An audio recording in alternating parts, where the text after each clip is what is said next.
Hi అండి. సేమియా ఉప్మా ఇలా చేశారంటే సూపర్‌గా ఉంటుంది. టేస్ట్ చాలా చాలా బావుంటుంది. మా పిల్లలకి చాలా ఇష్టం అనమాట. పొడి పొడిగా రావాలంటే ఇలా ట్రై చేయండి. ఏం లేదండి, ఒక కడాయి పెట్టుకొని అందులో ఒక 2 టేబుల్ స్పూన్ నెయ్యి వేసుకొని సేమియాని బాగా రోస్ట్ చేసుకోవాలండి కలర్ చేంజ్ అయ్యే వరకు. అవి పక్కన పెట్టేసుకున్న తర్వాత ఒక కడాయి పెట్టుకొని అందులోనే పోపన్నీ వేసుకోవాలండి. ఇవి అయితే ఆప్షనల్, జీడిపప్పులు అవి. ఇంకా మనం ముందుగా తరిగి పెట్టుకున్న ఆనియన్స్, పచ్చిమిర్చి వేసుకోవాలి. అవి బాగా కుక్ అవ్వాలంటే సాల్ట్ ముందే వేసుకున్నామంటే చాలా బాగా కుక్ అయిపోతుంది. ఆ తర్వాత కట్ చేసుకున్న టమోటాను గూడా వేసి బాగా మగ్గిన తర్వాత వాటర్ పోసుకోవాలి.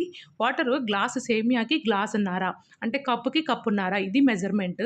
అప్పుడు పర్ఫెక్ట్‌గా సేమియా పొడి పొడిగా వచ్చేస్తుంది. అంతే అండి. బాగా బాయిల్ అయిన తర్వాత మనం ముందుగా రోస్ట్ చేసుకున్న సేమియాని వేసేసేయాలి. అంతే, మూత పెట్టేసామంటే పర్ఫెక్ట్‌గా సేమియా అయితే వచ్చేస్తుందండి.